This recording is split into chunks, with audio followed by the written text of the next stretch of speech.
السلام علیکم ورحمۃ اللہ وبرکاتہ۔ آداب زندگی اس کتاب سے آج ہم باب 8 رنج و غم کے آداب کا مطالعہ کریں گے۔ بسم اللہ الرحمن الرحیم۔ نمبر 1، مصائب کو صبر و سکون کے ساتھ برداشت کیجیے، کبھی ہمت نہ ہاری اور رنج و غم کو کبھی حد اعتدال سے نہ بڑھنے دیجیے۔ دنیا کی زندگی میں کوئی بھی انسان رنج و غم، مصیبت اور تکلیف، آفت و ناکامی اور نقصان سے بے خوف اور معمون نہیں رہ سکتا۔ البتہ مومن اور کافر کا کردار میں یہ فرق ضرور ہوتا ہے کہ کافر رنج و غم کے ہجوم میں پریشان ہو کر ہوش و حواس کھو بیٹھتا ہے، مایوسی کا شکار ہو کر ہاتھ پیر چھوڑ دیتا ہے اور بعض اوقات غم کی تاب نہ لا کر خودکشی کر لیتا ہے، اور مومن بڑے بڑے حادثے پر بھی صبر کا دامن ہاتھ سے نہیں چھوڑتا اور صبر و ثبات کا پیکر بن کر چٹان کی طرح جمع رہتا ہے۔ وہ یوں سوچتا ہے کہ یہ جو کچھ ہوا ہے تقدیر الہی کے مطابق ہوا، خدا کا کوئی حکم حکمت و مصلحت سے خالی نہیں، اور وہ یہ سوچ کر خدا جو کچھ کرتا ہے اپنے بندے کی بہتری کے لیے کرتا ہے، یقیناً اس میں خیر کا پہلو ہوگا۔ مومن کو ایسا روحانی سکون و اطمینان حاصل ہوتا ہے کہ غم کی چوٹ میں لذت آنے لگتی ہے، اور تقدیر کا یہ عقیدہ ہر مشکل کو آسان بنا دیتا ہے۔ خدا کا ارشاد ہے، ما اصاب من مصیبت فی الارض ولا فی انفسکم الا فی کتاب من قبل ان نبرأها ان ذلک علی اللہ یسیر لکی لتأسوا علی ما فاتکم۔ ترجمہ الحدید کی آیت ہے 22 اور 23۔ ترجمہ جو مصائب بھی روئے زمین میں آتے ہیں اور جو آفتیں بھی ہم پر آتی ہے، وہ سب اس سے پہلے ہم انہیں وجود میں لائے ایک کتاب میں لکھی ہوئی، محفوظ اور طے شدہ ہے۔ اس میں کوئی شک نہیں ہے کہ یہ بات خدا کے لیے آسان ہے تاکہ تم اپنی ناکامی پر غم نہ کرتے رہو۔ یعنی تقدیر پر ایمان لانے کا ایک فائدہ یہ ہے کہ مومن بڑے سے بڑے سانحے کو بھی قضاء و قدر کا فیصلہ سمجھ کر اپنے غم کا علاج پا لیتا ہے اور پریشان نہیں ہوتا، اور ہر معاملے کی نسبت اپنے مہربان خدا کی طرف کر کے خیر کے پہلو پر نگاہ جما لیتا ہے، اور صبر و شکر کر کے ہر شر میں سے اپنے لیے خیر نکالنے کی کوشش کرتا ہے۔ نبی صلی اللہ علیہ وسلم کا ارشاد ہے، مومن کا معاملہ بھی خوب ہی ہے، وہ جس حال میں بھی ہوتا ہے خیر ہی سمیٹتا ہے۔ اگر دکھ، درد، بیماری اور تنگ دستی سے دوچار ہوتا ہے تو سکون کے ساتھ برداشت کرتا ہے، اور یہ آزمائش اس کے حق میں خیر ثابت ہوتی ہے، اور اگر اس کو خوشی اور خوشحالی نصیب ہوتی ہے تو شکر کرتا ہے، اور یہ خوشحالی اس کے لیے خیر کا سبب بنتی ہے۔ نمبر 2، جب رنج و غم کی خبر سنے یا کوئی نقصان ہو جائے یا کوئی دکھ اور تکلیف پہنچے یا کسی ناگہانی مصیبت میں خدا نخواستہ گرفتار ہو جائے تو فوراً انا للہ و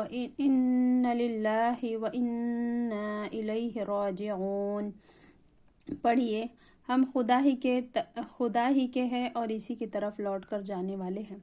مطلب یہ ہے کہ ہمارے پاس جو کچھ بھی ہے سب خدا ہی کا ہے، اسی نے دیا ہے اور وہی لینے والا ہے، ہم بھی اسی کے ہیں اور اسی کی طرف لوٹ کر جائیں گے۔ ہم ہر حال میں خدا کی مرضی پر ہے، رضا پر راضی ہے، اس کا ہر کام مصلحت، حکمت اور انصاف پر مبنی ہے۔ وہ جو کچھ کرتا ہے کسی بڑے خیر کے پیش نظر کرتا ہے۔ وفادار غلام کا کام یہ ہے کہ کسی وقت بھی اس کے ماتھے پر شکن نہ آئے۔ خدا کا ارشاد ہے، سورہ بقرہ کی آیت نمبر 155 تا 57، وَلَنَبْلُوَنَّكُم بِشَيْءٍ مِّنَ الْخَوْفِ وَالْجُوعِ وَنَقْصٍ مِّنَ الْأَمْوَالِ وَالْأَنفُسِ وَالثَّمَرَاتِ وَبَشِّرِ الصَّابِرِينَ الَّذِينَ إِذَا أَصَابَتْهُم مُّصِيبَةٌ قَالُوا إِنَّا لِلَّهِ وَإِنَّا إِلَيْهِ رَاجِعُونَ أُولَئِكَ عَلَيْهِمْ صَلَوَاتٌ مِّن رَّبِّهِمْ وَرَحْمَةٌ وَأُولَئِكَ هُمُ الْمُهْتَدُونَ۔ ترجمہ، اور ہم ضرور تمہیں خوف و خطر، بھوک، جان مال کے نقصان اور آمدنیوں کے گھاٹے میں مبتلا کر کے تمہاری آزمائش کریں گے، اور خوشخبری ان لوگوں کو دیجیے جو مصیبت پڑنے پر صبر کرتے اور کہتے ہیں ہم خدا ہی کے ہیں اور خدا ہی کی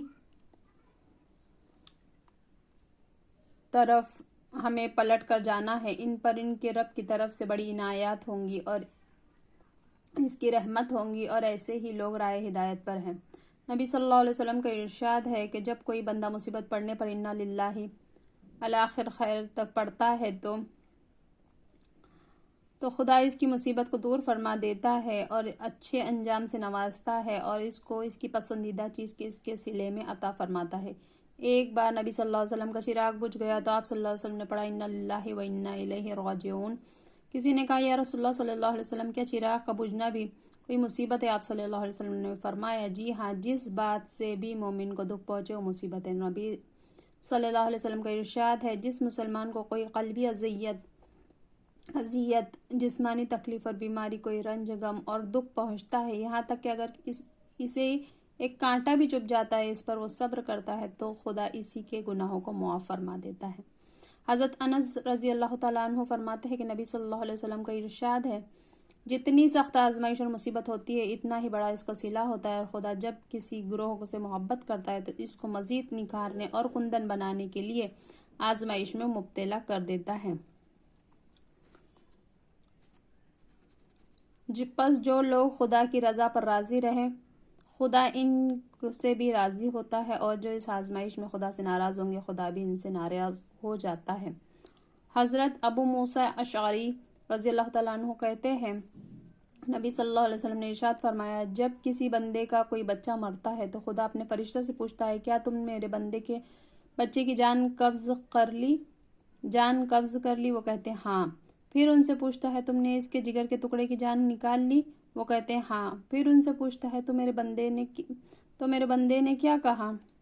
وہ کہتے ہیں اس مصیبت میں اس نے تیری حمد کی اور انا للہ و انا الیہ راجعون پڑھا، تو خدا ان سے فرماتا ہے کہ میرے اس بندے کے لیے